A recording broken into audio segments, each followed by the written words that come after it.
शीतला माता की पूजन का विधान है। उस विधान में कोई गर्म चीज की महत्वता नहीं है क्या? कोई गर्म चीज की महत्वता?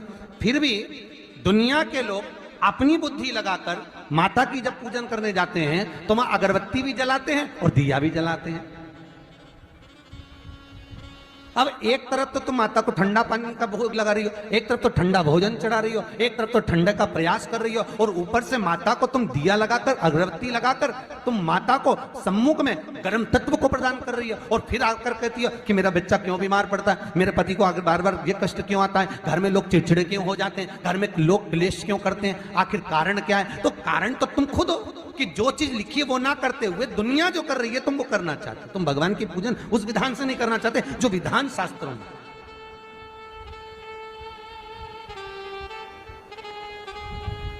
जो शास्त्रार्थ विधान करता है।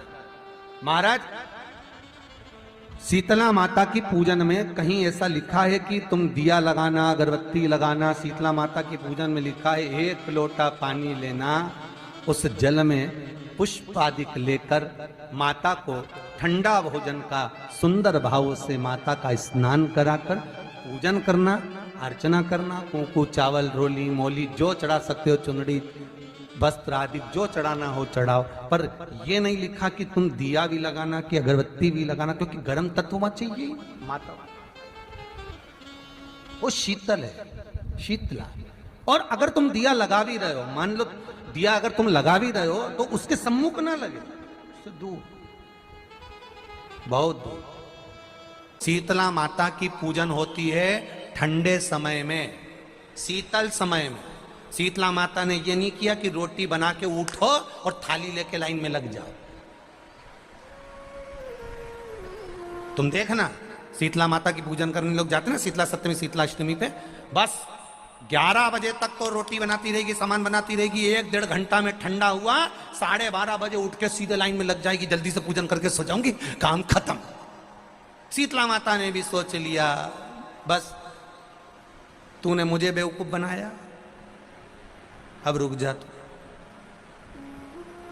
11 बजे तक भोजन बनाया, 10 बजे तक भोजन बनाया, 1 बजे रात को लाइन में लग गई पूजन करने के लिए। 1 बजे रात को, न जाने किसने पहला दी कि 1 बजे रात को लग जाओ लाइन में, सुबह तक पूजन करके अपने घर आ जाओ, फिर आराम से आके सो जाओ। अब इतनी जल्दी क्या है भगवान के पूजन की? माँ की पूजन करने जा रहे हो, माता से लाड़ लड़ाने जा रहे हो, अपनी माता से अपने दिल की बात कहने के लिए जा रहे हो, अपने स्नेह की बात कहने के लिए जा रहे हो, तो धीरे धीरे प्रेमवश आनंद से माता की आराधना शीतल समय में, ठंडे समय में। ठंडे समय का मतलब है भीतर से ठंडे होकर, अपने भीतर से ठंडे होकर। अब अपने भीतर तो ठंडा ही है ही नहीं ना, जल्दी जल्दी चलो। और आदि बहुत पतली खुशी है, और और ये कितना बड़ा कपड़ा थाली पे ढाक ढुका के लाइन में खड़ी है शीतला माता। शीतला माता, या हाथ में लोटा या हाथ में थाली है। और इतनी देर में पड़ोसन निकल के बाजू में से जा रही थी और लोटा थोड़ा सा ढुल गया। अब यहां शीतला माता की पूजन करनी आई और ये हो गई चंद्र घंटा। लोटा जरा सा ही पानी का झलका, देख के नहीं चल सकती। ठंडा भोजन हाथ में, लोटा ठंडा पानी का, और अंदर अग्नि। शीतला माता भी कह रही इसको अजान दो पहले, इसको। क्या मतलब? भीतर से शीतल हुई, भीतर से ठंडे हुई। चित्त वृत्ति मन जब भीतर से शीतल होगा, ठंडा होगा, तो मेरी शीतला माता, तुमने पूजन करा ना करा, मेरी शीतला माता प्रसन्न हो जाएगी। बस भीतर से शीतल होगी, ठंडे होगी भीतर से। एक शीतल आरती होती है, मेरी जीजियों बड़े सावधानी से सुनिएगा। एक शीतल आरती होती है। कभी अगर तुम्हारे जीवन में अगर कभी तुमको ऐसा लगे कि रोग बड़ा भारी हो चुका है और बहुत भारी रोग मुझे घेरता जा रहा है, या डॉक्टर को दिखाने जा रहे हो और तुम्हें ऐसा लग रहा है कि डॉक्टर कोई बड़ी बीमारी बताएगा, तो उस समय पर शीतल आरती का प्रयोग करें। एक पुष्प हाथ की हथेली में रख लीजिए, एक पुष्प हाथ की हथेली में रख लीजिए, और यहां तक शास्त्र कहता है अगर हो सके तो आंकड़े का अगर पुष्प मिल जाए, तुम्हारे यहाँ क्या बोलते हैं उसको, मंदार का फूल, आंकड़े का फूल, अकौए का फूल, जो शंकर भगवान पे चढ़ता है, छोटा सा होता है, घुंघरू जैसा होता है वो, उसको तुम्हारे यहाँ क्या बोलते हैं हरियाणा में? आंख का ही पुष्प बोलते हैं। आंख का पुष्प मिल जाए तो ज्यादा अच्छा है। अब उसमें चाहे सफेद हो, चाहे नीला हो, चाहे गुलाबी हो, जैसा भी हो, हाथ में रखने के बाद हाथ में 1 लोटा जल, भगवान शंकर के शिवालय में जब आप प्रवेश करें और प्रवेश करते समय भगवान के सम्मुख में जब भगवान शंकर के साक्षी में जब पहुंचे, आपके सामने पूजन में कोई भी सामग्री नहीं है, आपके पास में न दिया है, न बाती है, न गर्भवती है, न चंदन है, न कपूर है, न कोई सामग्री है, केवल एक आंख का पुष्प और 1 लोटा जल आपके पास में है। शिवालय में पहुंचकर शीतल आरती का प्रयोग करो। 11 बार भगवान शंकर के 11 रुद्रों का स्मरण कर जब 11 बार शंकर के शिवलिंग के ऊपर से नीचे तक वो कलश को जब घुमाया जाता है और घुमाने के बाद वो आग का जो पुष्प है वो अशोक सुंदरी वाली जगह पर समर्पित कर भगवान शंकर को जो जल चढ़ाया जाता है, जो जल समर्पित किया जाता है, डॉक्टर भले तुमसे कह रहा हो कि तुम्हें बड़ी बीमारी के चांस हैं, आप जाकर एक बार चेक कराना, तुम्हें वो बड़ी बीमारी निकलेगी ही नहीं, उस रोग से तुम मुक्त हो। इसको शीतल आरती का प्रयोग किया गया। ये शीतल आरती, इसको शीतल आरती कहा। शिव की प्राप्ति का, एक रोग से मुक्त होने का। अब आपसे कोई कहे कि ये शीतल आरती का प्रयोग सबसे पहले किसने करा, तो आपको ध्यान लगाना है, इस प्रयोग को सोमनाथ जी की कथा का स्मरण करिएगा, सोमेश्वर की कथा का स्मरण करिएगा। नीम के वृक्ष को स्वयं देवी का प्रतिबिंब माना जाता है। नीम के वृक्ष को स्वयं माता का प्रागट्य उत्सव माना जाता है। नीम के वृक्ष को स्वयं देवी का भाव वर्णित किया जाता है। और बहुत सुंदर बात है महाराज जी, जिसके शरीर में माता निकल गई हो, दाने दाने पड़ गए हो पूरे शरीर में, बुखार भी बहुत तेज आ रहा हो और पूरे शरीर में माता जी निकल गई हो, 1 लोटा पानी जिसके शरीर में माता जी निकली है उसके पास में रख दो और वो पानी उठाकर नीम के पेड़ में उस व्यक्ति के ऊपर से 7 बार उतार के नीम के पेड़ में डाल दो। 3 दिन के अंदर उसकी माता जो शरीर में निकली हुई है, दाने दाने पड़े हुए हैं, जो बुखार बहुत तेज आ रहा है, उसमें धीरे धीरे आराम मिलना प्रारंभ हो जाता है। यहां तक शास्त्र कहता है कि किसी व्यक्ति को अचानक बहुत तेज बीमार आ गया, बहुत तेज बुखार आ गया, या एकदम,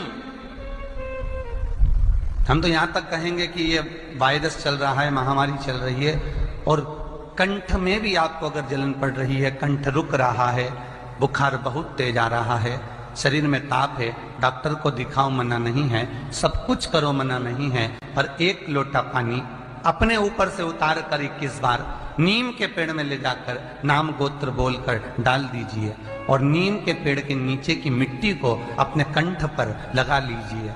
20 से 25 मिनट बाद आपको आराम लगना प्रारंभ हो जाएगा। ये उमा देवी है।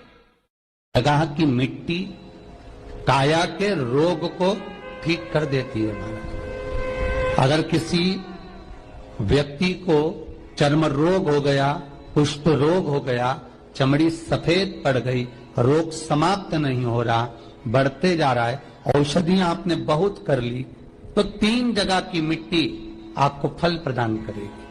पहला, सूर्य कुंड की मिट्टी। स्कंद पुराण सूर्य कुंड कहां पर है, तो कहा दतिया और झांसी के बीच में सूर्य कुंड निवास करता है।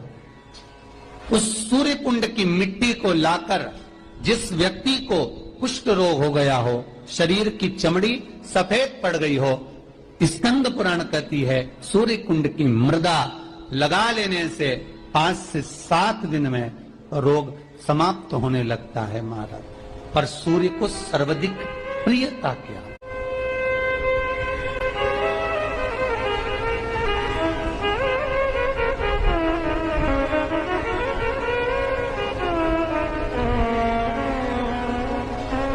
सर्वाधिक प्रियता सूर्य को क्या?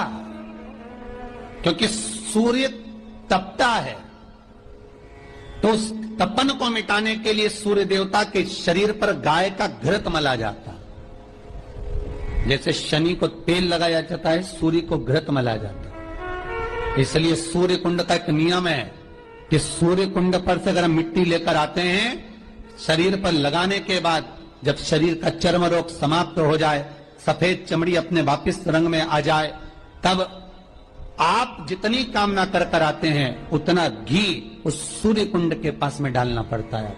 1 किलो, 2 किलो, आधा किलो, 250 ग्राम, 25 ग्राम, 50 ग्राम, जो आपने कामना करी है उतना चढ़ाना, पर वो घी गाय का होना चाहिए।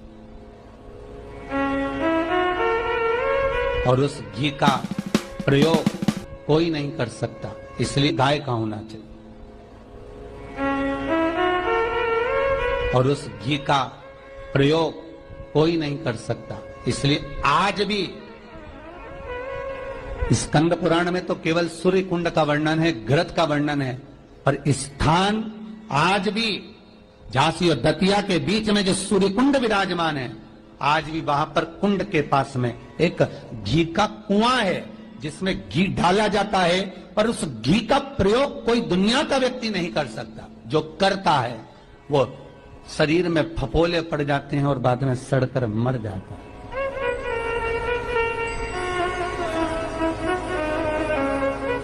घृत है, प्रगंध नहीं, घृत है। 3 जगह की मृदा जीव को सुख का अनुभव कराती है। पहला सूर्य कुंड महाराज, दूसरा वर्णन करा है जिस स्थान पर गौ माता को बांधा गया हो और गाय अपने बछड़े को, बछिया को जन्म देती हो, उस स्थान पर उसकी मिट्टी, उसकी मृदा, उस जगह की रज, जब मकान का मुहूर्त होता है, दुकान खोली जाती है, दुकान बनाई जाती है, दुकान में कोई अग्नि का प्रवेश हो, उससे पहले जहां पर गाय ने अपने बछड़े को जन्म दिया हो, बच्चे को जन्म दिया हो, उस स्थान की मिट्टी उस भूमि पर लेपन कर दी जाए तो जिंदगी में कभी संपदा की कमी नहीं हो सकती महाराज। ये दूसरी मृदा